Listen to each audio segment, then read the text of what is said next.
Chapter 1. My First Sea Journey. Before I begin my story, I would like to tell you a little about myself. I was born in the year 1632, in the city of York in the north of England. My father was German, but he came to live and work in England. Soon after that, he married my mother, who was English. Her family name was Robinson. So when I was born, they called me Robinson after her. My father did well in his business, and I went to a good school. He wanted me to get a good job and live a quiet, comfortable life. But I didn't want that. I wanted adventure and an exciting life. I want to be a sailor and go to sea, I told my mother and father. They were very unhappy about this. Please don't go, my father said. You won't be happy, you know. Sailors have a difficult and dangerous life. And because I loved him, and he was unhappy, I tried to forget about the sea. But I couldn't forget. And about a year later, I saw a friend in town. His father had a ship, and my friend said to me, "We're sailing to London tomorrow. Why don't you come with us?" And so, on September the 1st, 1651, I went to Hull, and the next day we sailed for London. But a few days later, there was a strong wind. The sea was rough and dangerous, and the ship went up and down, up and down. I was very ill and very afraid. "Oh, I don't want to die," I cried. "I want to live. If I live, I'll go home and never go to sea again." The next day, the wind dropped, and the sea was quiet and beautiful again. "Well, Bob," my friend laughed, "how do you feel now? The wind wasn't too bad." "What?" I cried. "It was a terrible storm." "Oh, that wasn't a storm," my friend answered. "Just a little wind. Forget it. Come and have a drink." After a few drinks with my friend, I felt better. I forgot about the danger and decided not to go home. I didn't want my friends and family to laugh at me. I stayed in London for some time, but I still wanted to go to sea. So, when the captain of a ship asked me to go with him to Guinea in Africa, I agreed. And so I went to sea for the second time. It was a good ship, and everything went well at first, but I was very ill again. Then, when we were near the Canary Islands, a Turkish pirate ship came after us. They were famous thieves of the sea at that time. There was a long, hard fight, but when it finished, we and the ship were prisoners. The Turkish captain and his men took us to Salé in Morocco. They wanted to sell us as slaves in the markets there. But in the end, the Turkish captain decided to keep me for himself and took me home with him. This was a sudden and terrible change in my life. I was now a slave, and this Turkish captain was my master.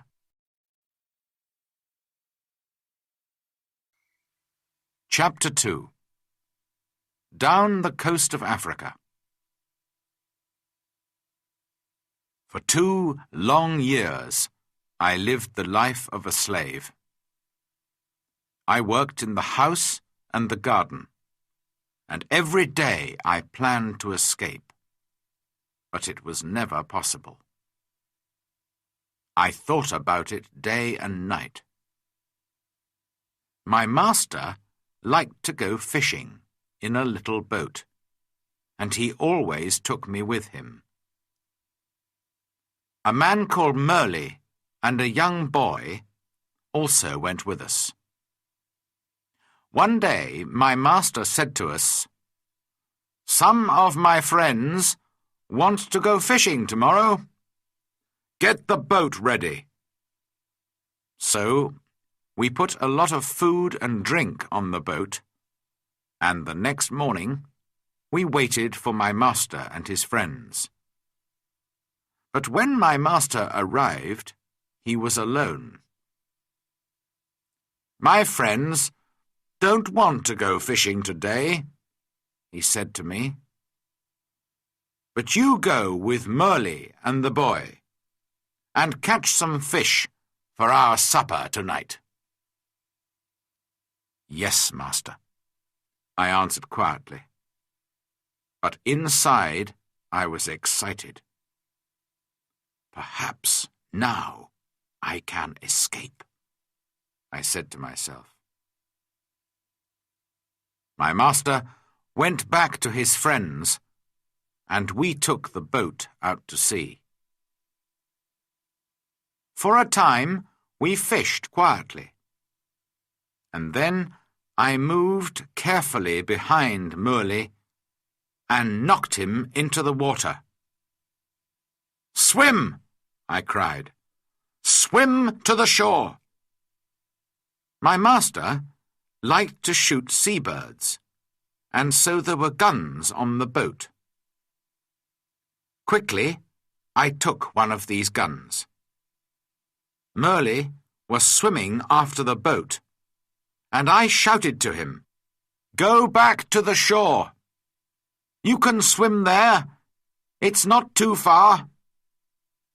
I won't hurt you, but if you come near the boat, I'll shoot you through the head."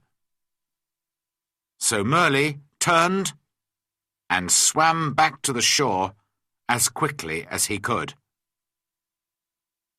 Then I said to the boy, "Zuri, if you help me, I'll be a good friend to you.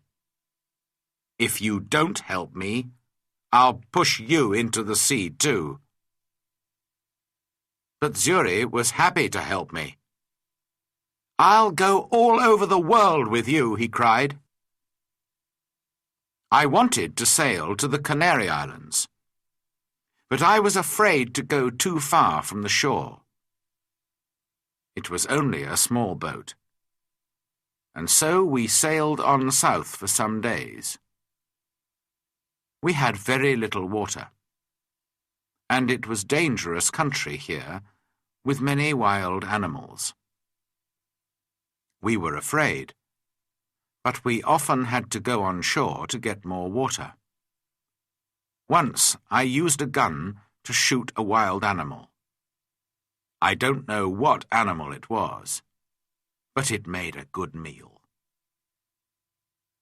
For about 10 or 12 days, we sailed on south, down the coast of Africa.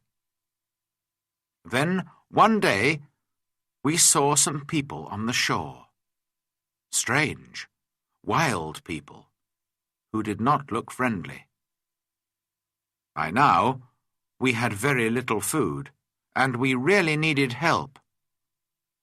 We were afraid, but we had to go on shore. At first, they were afraid of us too. Perhaps white people never visited this coast. We did not speak their language, of course, so we used our hands and faces to show that we were hungry. They came with food for us, but then they moved away quickly. We carried the food to our boat, and they watched us. I tried to thank them, but I had nothing to give them. Just then, 2 big wild cats came down to the shore from the mountains. I think they were leopards. The people were afraid of these wild cats, and the women cried out. Quickly, I took a gun and shot one of the animals. The second wild cat ran back up into the mountains. Guns were new to these African people, and they were afraid of the loud noise and the smoke. But they were happy about the dead wild cat. I gave them the meat of the dead animal, and they gave us more food and water. We now had a lot of food and water, and we sailed on. 11 days later, we came near the Cape Verde Islands. We could see them, but we couldn't get near because there was no wind. We waited. Suddenly, Zuri called to me, "Look, a ship!" He was right. We called and shouted and sailed our little boat as fast as we could. But the ship did not see us. Then I remembered the guns, which made a lot of smoke. A few minutes later, the ship saw us and turned. When we were on the ship, the Portuguese captain listened to my story. He was going to Brazil and agreed to help me, but he wanted nothing for his help. "No," he said when I tried to pay him. "Perhaps one day someone will help me when I need it." But he gave me money for my boat and for Zuri too. At first, I did not want to sell Zuri as a slave, after all our dangerous adventures together. But Zuri was happy to go to the captain. And the captain was a good man.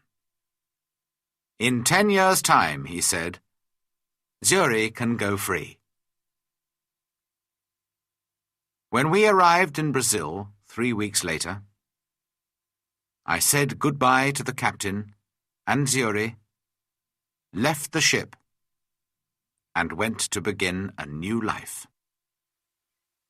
Chapter 3. The Storm and the Shipwreck. I stayed in Brazil and worked hard for some years.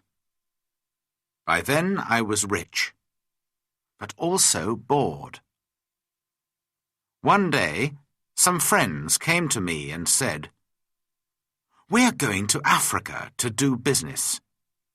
Why don't you come with us? We'll all be rich after this journey." How stupid I was. I had an easy, comfortable life in Brazil, but of course I agreed. And so, in 1659, I went to sea again. At first, all went well, but then there was a terrible storm. For 12 days the wind and the rain didn't stop.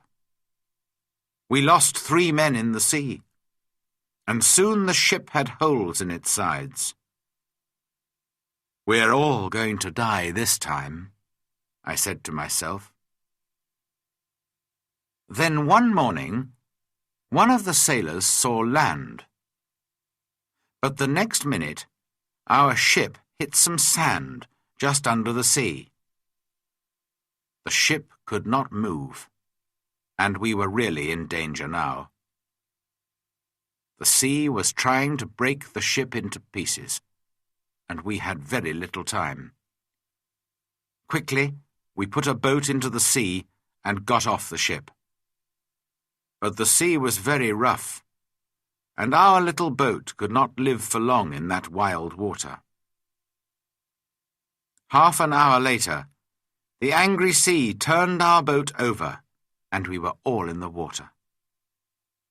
I looked round for my friends, but I could see nobody. I was alone. That day I was lucky, and the sea carried me to the shore.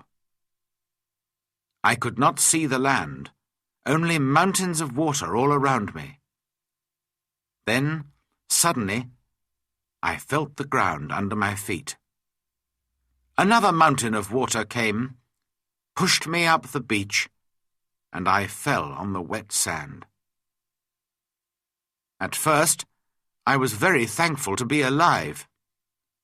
Slowly, I got to my feet and went higher up the shore. From there, I looked out to sea. I could see our ship, but it was wrecked, and there was nobody near it. There was nobody in the water. All my friends were dead. I was alive, but in a strange, wild country, with no food, no water, and no gun.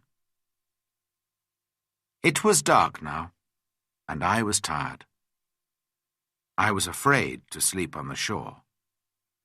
Perhaps there were wild animals there. So I went up into a tree, and I stayed there all night. Chapter 4. A New Life on an Island. When day came, the sea was quiet again. I looked for our ship, and to my surprise, it was still there, and still in one piece. I think I can swim to it, I said to myself. So I walked down to the sea, and before long I was at the ship and was swimming round it. But how could I get onto it? In the end, I got in through a hole in the side, but it wasn't easy. There was a lot of water in the ship, but the sand under the sea was still holding the ship in one place. The back of the ship was high out of the water, and I was very thankful for this because all the ship's food was there. I was very hungry, so I began to eat something at once. Then I decided to take some of it back to the shore with me. But how could I get it there? I looked around the ship, and after a few minutes, I found some long pieces of wood. I tied them together with rope. Then I got the things that I wanted from the ship. There was a big box of food, rice and salted meat and hard ship's bread. I also took many strong knives and other tools, the ship's sails and ropes, paper, pens, books, and 7 guns. Now I needed a little sail from the ship, and then I was ready. Slowly and carefully, I went back to the shore. It was difficult to stop my things from falling into the sea, but in the end, I got everything onto the shore. Now I needed somewhere to keep my things. There were some hills around me, so I decided to build myself a little house on one of them. I walked to the top of the highest hill and looked down. I was very unhappy, because I saw then that I was on an island. There were 2 smaller islands a few miles away, and after that, only the sea. Just the sea, for mile after mile after mile.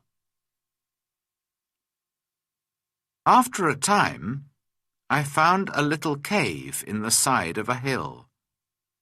In front of it, there was a good place to make a home. So I used the ship's sails, rope, and pieces of wood. And after a lot of hard work, I had a very fine tent.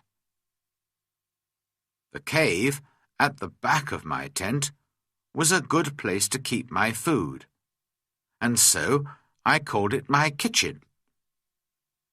That night, I went to sleep in my new home. The next day, I thought about the possible dangers on the island. Were there wild animals? And perhaps wild people, too, on my island? I didn't know, but I was very afraid. So I decided to build a very strong fence. I cut down young trees and put them in the ground, in a half circle around the front of my tent. I used many of the ship's ropes, too, and in the end, my fence was as strong as a stone wall. Nobody could get over it, through it, or round it. Making tents and building fences is hard work. I needed many tools to help me. So I decided to go back to the ship again and get some more things. I went back 12 times, but soon after my 12th visit, there was another terrible storm. The next morning, when I looked out to sea, there was no ship. When I saw that, I was very unhappy. Why am I alive? And why are all my friends dead? I asked myself. What will happen to me now, alone on this island without friends? How can I ever escape from it? Then I told myself that I was lucky. Lucky to be alive. Lucky to have food and tools. Lucky to be young and strong. But I knew that my island was somewhere off the coast of South America. Ships did not often come down this coast, and I said to myself, I'm going to be on this island for a long time. So, on a long piece of wood, I cut these words. I came here on the 30th of September, 1659. After that, I decided to make a cut for each day. Chapter 5. Learning to live alone. I still needed a lot of things. Well, I said, I'm going to have to make them. So every day I worked. First of all, I wanted to make my cave bigger. I carried out stone from the cave, and after many days' hard work, I had a large cave in the side of the hill. Then I needed a table and a chair, and that was my next job. I had to work on them for a long time.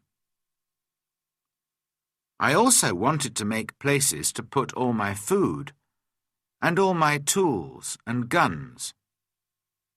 But every time I wanted a piece of wood, I had to cut down a tree.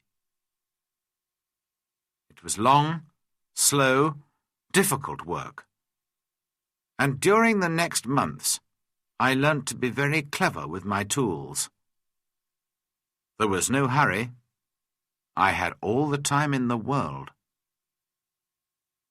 I also went out every day, and I always had my gun with me. Sometimes I killed a wild animal, and then I had meat to eat. But when it got dark, I had to go to bed because I had no light. I couldn't read or write because I couldn't see. For a long time, I didn't know what to do. But in the end, I learnt how to use the fat of dead animals to make a light. The weather on my island was usually very hot, and there were often storms and heavy rain. The next June, it rained all the time, and I couldn't go out very often. I was also ill for some weeks, but slowly I got better. When I was stronger, I began to go out again. The first time, I killed a wild animal, and the second time, I caught a big turtle. I was on the island for 10 months before I visited other parts of it. During those months, I worked hard on my cave and my house and my fence. Now I was ready to find out more about the rest of the island. First, I walked along the side of a little river. There I found open ground without trees. Later, I came to more trees with many different fruits. I decided to take a lot of the fruit and to put it to dry in the sun for a time. Then I could keep it for many months. That night, I went to sleep in a tree for the second time, and the next day I went on with my journey. Soon, I came to an opening in the hills. In front of me, everything was green, and there were flowers everywhere. There were also a lot of different birds and animals. I saw that my house was on the worst side of the island, but I didn't want to move from there. It was my home now. I stayed away for 3 days, and then I came home. But I often went back to the other, greener side of the island. And so my life went on. Every month I learnt to do or to make something new. But I had troubles and accidents too. Once there was a terrible storm with very heavy rain. The roof of my cave fell in and nearly killed me. I had to build it up again with many pieces of wood. I had a lot of food now. I cooked it over a fire or dried it in the sun. So I always had meat during the rainy months when I could not go out with a gun. I learnt to make pots to keep my food in. But I wanted very much to make a harder, stronger pot, a pot that would not break in a fire. I tried many times, but I could not do it. Then one day I was lucky. I made some new pots and put them in a very hot fire. They changed colour, but did not break. I left them there for many hours, and when they were cold again, I found that they were hard and strong. That night I was very happy. I had hot water for the first time on the island.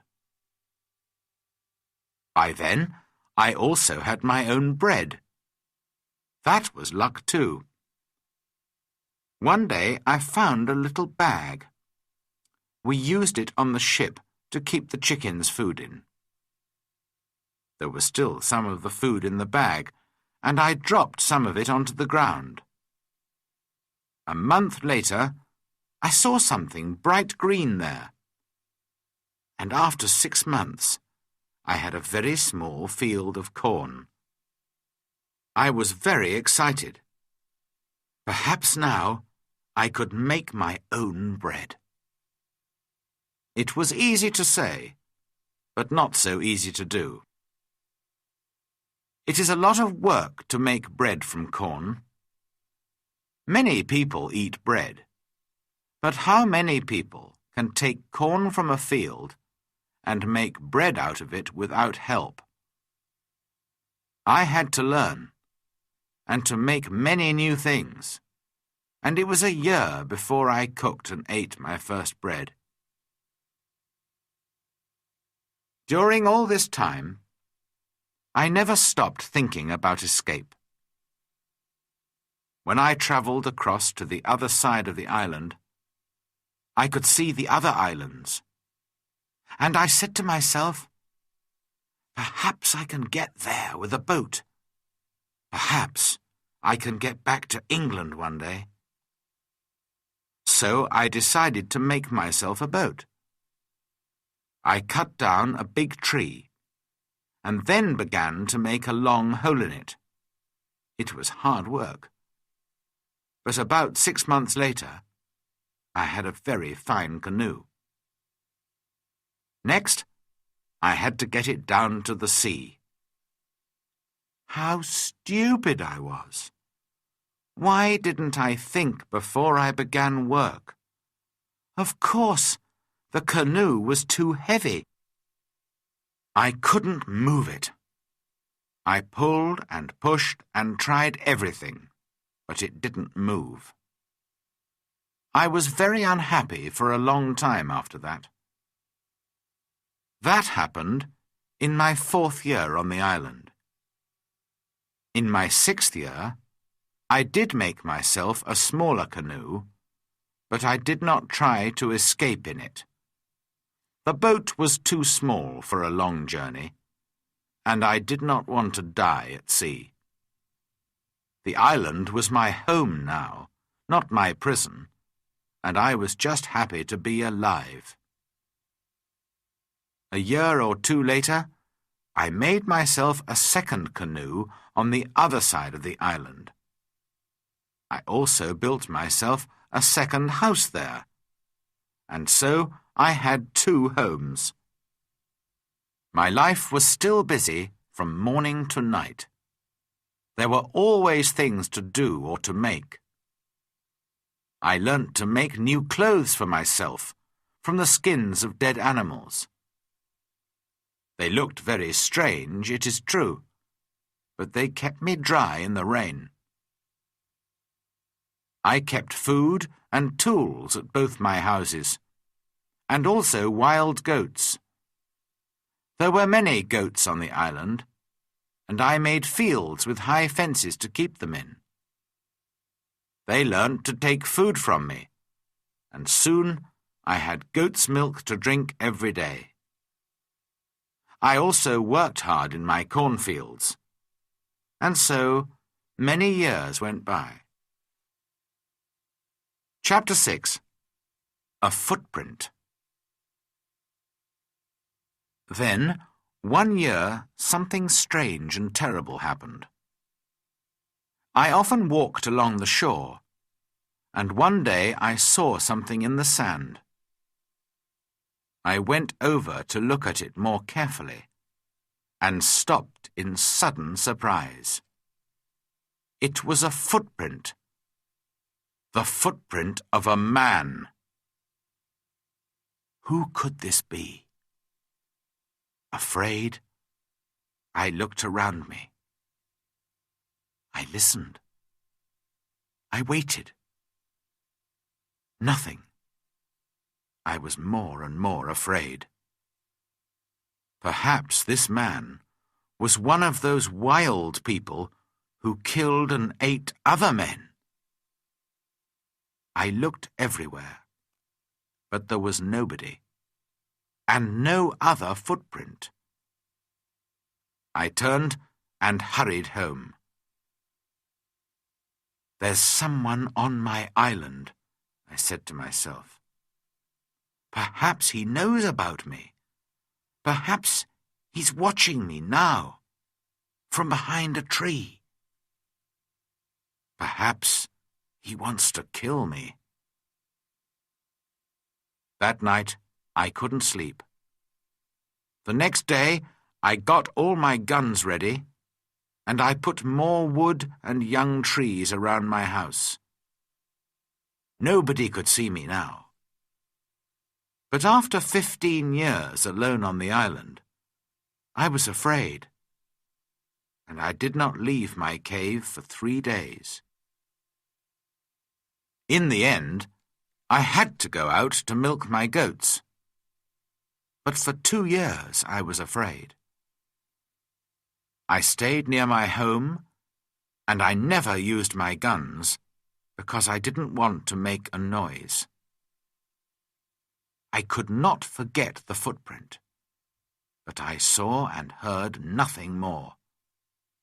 And slowly I began to feel happier. One day, a year later, I was over on the west side of the island. From there I could see the other islands, and I could also see a boat far out to sea. If you have a boat, I thought, it's easy to sail across to this island. Perhaps that explains the footprint. It was a visitor from one of the other islands. I began to move more freely around the island again, and built myself a third house. It was a very secret place in a cave. No wild man will ever find that, I said to myself. Then one year, something happened which I can never forget. I was again on the west side of the island and was walking along the shore. Suddenly, I saw something which made me feel ill. There were heads, arms, feet, and other pieces of men's bodies everywhere. For a minute, I couldn't think, and then I understood. Sometimes there were fights between the wild men on the other islands. Then they came here to my island with their prisoners to kill them, cook them, and eat them. Slowly, I went home, but I was very angry. How could men do this? For many months, I watched carefully for the smoke from fires, but I didn't see anything. Somehow, the wild men came and went, and I never saw them. I was angry and afraid. I wanted to shoot them all. But there were many of them, and only one of me. Perhaps I can shoot 2 or 3, I said to myself. But then they will kill and eat me. Then, one morning in my 23rd year on the island, I was out in my fields, and I saw the smoke from a fire. Quickly, I went up the hill to watch. There were 9 men around the fire, and they were cooking their terrible food. Then these wild men danced round the fire, singing and shouting. This went on for about 2 hours, and then they got into their boats and sailed away. I went down to the shore and saw the blood of the dead men on the sand. The next time they come, I'm going to kill them, I said angrily. Chapter 7. Man Friday. For 2 years, I never went anywhere without my gun. I felt lonely and afraid, and had many sleepless nights. One night, there was a very bad storm, and I thought I heard the sound of guns out at sea. The next morning, I looked out and saw a ship. It was lying on its side not far from the shore. Quickly, I put my little boat in the water and sailed out to it. There were 2 dead men on the ship, but no one alive. The bodies of the other sailors were lost in the sea. I took some clothes and tools, and also a box of Spanish gold and silver money. I was a rich man now, but what use was money to me? I could not buy anything with it. I wanted people, a friend, somebody to talk to, somebody who could help me escape from my island. One morning, I woke up and made a plan. I'll try to catch one of the prisoners of the wild men, I said to myself. He'll be happy to be alive, and perhaps he'll help me to escape. I watched day and night, but for 1.5 years there were no boats. Then one day, 5 boats came. There were about 30 men, and they had 2 prisoners. They made their fire on the sand and danced round it. Then they killed one of the prisoners and began to cook their terrible meal. The second prisoner waited under the trees, with 2 men to watch him.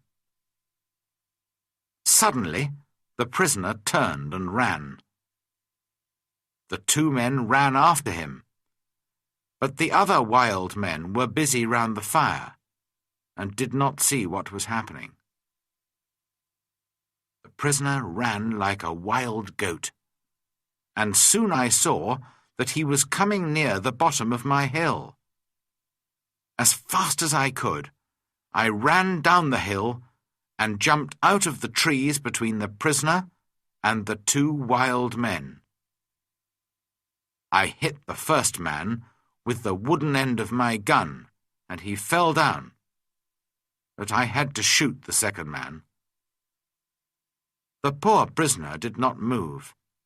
He was afraid of the noise of my gun. I called to him and tried to show him that I was friendly. Slowly, he moved nearer to me. But just then, the first wild man began to get up from the ground.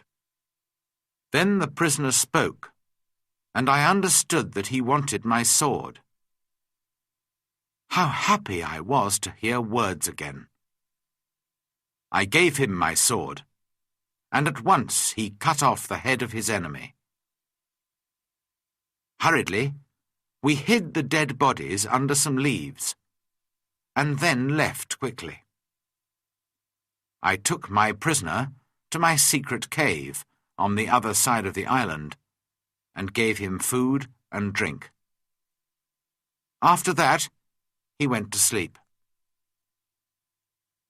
He was a fine young man, about 25 years old, tall and well built, with a kind face and a nice smile. He had a brown skin, black hair, bright eyes, and strong white teeth.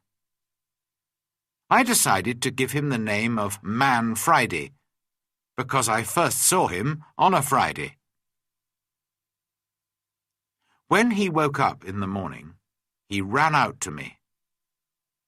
I was milking my goats in the field, and he got down on the ground and put his head near my foot. I understood that he was thanking me, and I tried to show him that I was his friend. I began to teach him to speak English, and soon he could say his name, Master, and yes and no. How good it was to hear a man's voice again. Later that day, we went back to my first house. We went carefully along the beach, but there were no boats and no wild men. Just blood and bones all over the sand. I felt ill, but Friday wanted to eat the pieces of men's bodies which were still on the ground. I showed him that this was terrible for me, and he understood. When we got to my house, I gave Man Friday some trousers, and I made him a coat and a hat. He liked his new clothes very much. Then I made him a little tent to sleep in. But for a few weeks, I always took my gun to bed with me. Perhaps Friday was still a wild man, and would try to kill me in the night. At first, Friday was very afraid of my gun. Sometimes he talked to it and asked it not to kill him. Friday was a quick learner, and his English got better day by day. He helped me with the goats and with the work in the cornfields, and soon we were good friends. I enjoyed teaching him, and most of all, having a friend to talk to. This was the happiest of all my years on the island. Friday and I lived together happily for 3 years. I told him the story of my adventures and about life in England, and he told me about his country and his people. One day we were at the top of the highest hill on the island, and we were looking out to sea. It was a very clear day, and we could see a long way. Suddenly, Friday began to jump up and down, very excited. "What's the matter?" I said. "Look, master, look!" Friday cried. "I can see my country. Look over there." I looked, and there to the northwest, between the sea and the sky, was a long, thin piece of land. I learnt later that it was the island of Trinidad, and that my island was in the mouth of the river Orinoco on the north coast of South America. I began to think again about escape. Perhaps Friday wanted to go home too. Perhaps together we could get to his country. But what then? Would Friday still be my friend, or would his people kill me and eat me? I took Friday to the other side of the island and showed him my big canoe. It still lay under the trees. It was very old now, and there were holes in the wood. "Could a boat like this sail to your country, Friday?" I asked him. "Oh, yes," he answered. "A boat like this can carry a lot of food and drink." "Then we'll make another canoe like it, and you can go home in it," I said. But Friday looked very unhappy. "Why are you angry with me?" he asked. "What have I done? Why do you want to send me home?" "But I thought you wanted to go home," I said. "Yes, but you must come with me. Kill me if you want, but don't send me away from you." Then I saw that Friday was a true friend, and so I agreed to go with him. We began work on the canoe at once. Friday chose the tree himself. He understood wood better than I did, and we cut it down. We worked hard, and in a month the boat was finished. 2 weeks later, it was in the sea, and we began to get ready for our long journey. Chapter 8.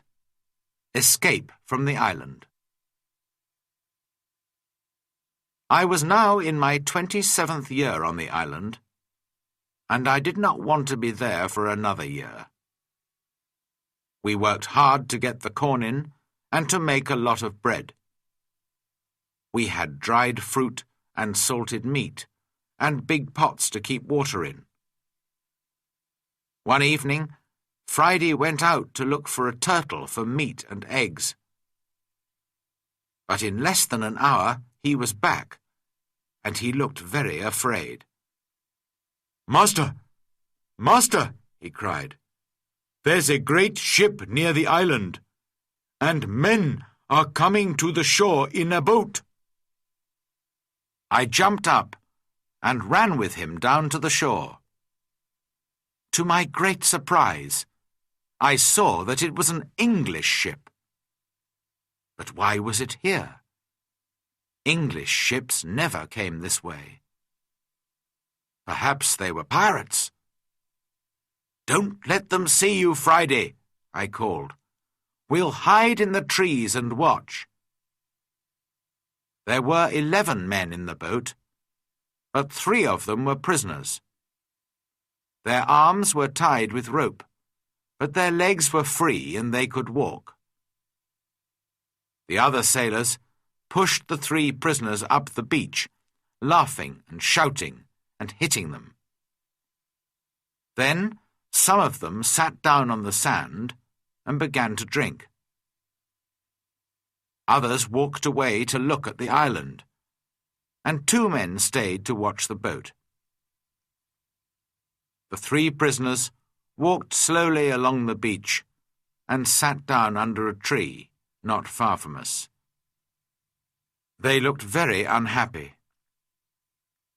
Very quietly, I came up behind them through the trees and called out to them in English. "Don't be afraid," I said. "I'm an Englishman. Perhaps I can help you."